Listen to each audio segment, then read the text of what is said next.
নাটোর সদর উপজেলার একটি পুকুর থেকে এক ব্যাটারি চালিত রিকশা চালকের মরদেহ উদ্ধার করেছে পুলিশ। রোববার সকাল ৯টার দিকে উপজেলার তেবাড়িয়া জংলি ঈদগাহ মাঠ সংলগ্ন একটি পুকুরে মরদেহটি ভাসতে দেখে স্থানীয়রা পুলিশকে খবর দেয়।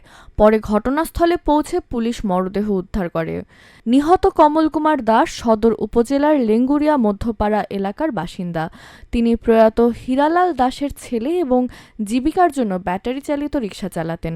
সদর থানার ভারপ্রাপ্ত কর্মকর্তা মোহাম্মদ মনসুর রহমান জানান, শনিবার রাতে বাড়ি থেকে বের হওয়ার পর থেকেই কমল নিখোঁজ ছিলেন। পরিবারের সদস্য ও স্বজনরা রাতভর বিভিন্ন স্থানে খোঁজ করেও তার কোনো সন্ধান পাননি। প্রাথমিক সুরতহাল প্রতিবেদনে মরদেহে দৃশ্যমান কোনো আঘাতের চিহ্ন পাওয়া যায়নি বলে জানিয়েছে পুলিশ।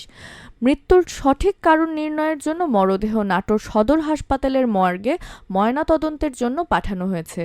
ওসি আরও জানান, কিভাবে তার মৃত্যু হয়েছে সে বিষয়ে তদন্ত চলছে এবং ঘটনার প্রকৃত রহস্য উদ্ঘাটনে পুলিশ কাজ করছে।